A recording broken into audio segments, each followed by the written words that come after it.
Right before we expand into the next version of ourselves, the universe always gives us a test. And what I mean by that is it's so easy to have revelations when we're, quietly with ourselves, meditating or having a peak experience at a ceremony or at a retreat.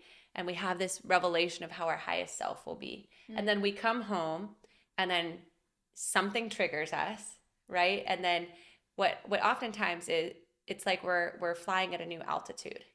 Something triggers us, there's turbulence, and if we don't want it badly enough, if we're not having as much conviction that we can operate at this high level, we'll be like, I'm just going to go down to the lower level again. And then you start to think, shit, change isn't possible.